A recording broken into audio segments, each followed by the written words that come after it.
நண்பர்களே மன்னித்துக் கொள்ளுங்கள். ஒரு 2, 3 நாளாகவே மண்டை சரியில்ல. அதனால தான் வீடியோ போடல. அந்த மண்டைய சரி பண்ணதுக்கு தான் எங்கேயாவது தூரமா டிராவல் பண்ணுவோமேன்னு ட்ரெயின்ல டிராவல் பண்ணேன். உங்களுக்கு ஏதாவது ஒரு பிரச்சனை, மண்டை கோளாறு பண்ணிக்கிட்டு இருக்கான்னு வச்சுக்கோங்களேன். இந்த ட்ரெயின்ல டிராவல் பண்ணி ஒரு 4 பேர்ட்ட பேசி பாருங்க. அப்போ தெரியும் உங்களுக்கு. நம்ம பிரச்சனைலாம் ஒரு பிரச்சனையே இல்லடா அப்படிங்கிற மாதிரி இருக்கும். என் கூட பயணிச்ச சக பயணிகளுடைய ஒரு சில மனக்குமறல்கள் சொல்றேன் கேளுங்க.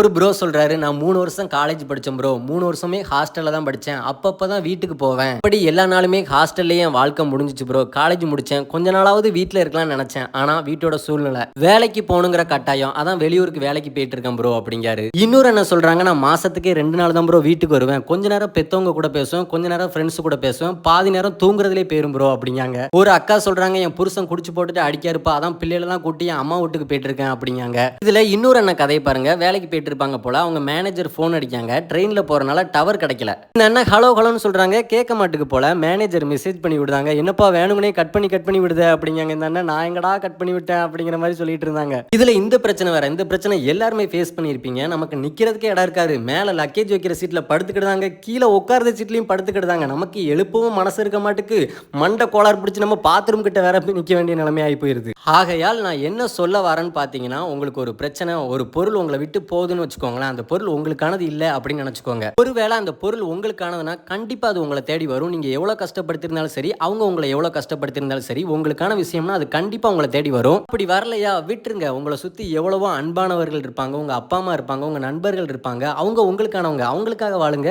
நானும் ஒரு சில மன வேதனைகளோடு தான் டிராவல் பண்ணுவேன்னு போனேன். ஆனா அங்க போய் ஒரு சில பேர்கள்கிட்ட எல்லாம் பேசும்போது தான் தெரியுது, ஒவ்வொருத்தருக்கும் ஒவ்வொரு ஸ்டோரி. என்னை விட இங்க பல பேர் பல கஷ்டங்களோடு மன வேதனைகளோடு தான் ஒவ்வொருத்தரும் ஒவ்வொரு இடத்தை நோக்கி போயிட்டு இருந்தாங்க. அதெல்லாம் கேட்கும் போதும் பார்க்கும் போதும் ஒரு மாதிரி கஷ்டமா இருந்துச்சு.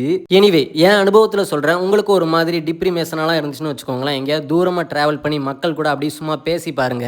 நம்ம பிரச்சனைலாம் என்னடா பிரச்சனை அப்படிங்கிற மாதிரி ஆயிப்போம். ஓகே, இனிப்பிலே இருங்க. நெக்ஸ்ட் வீடியோல பார்ப்போம். டாடா.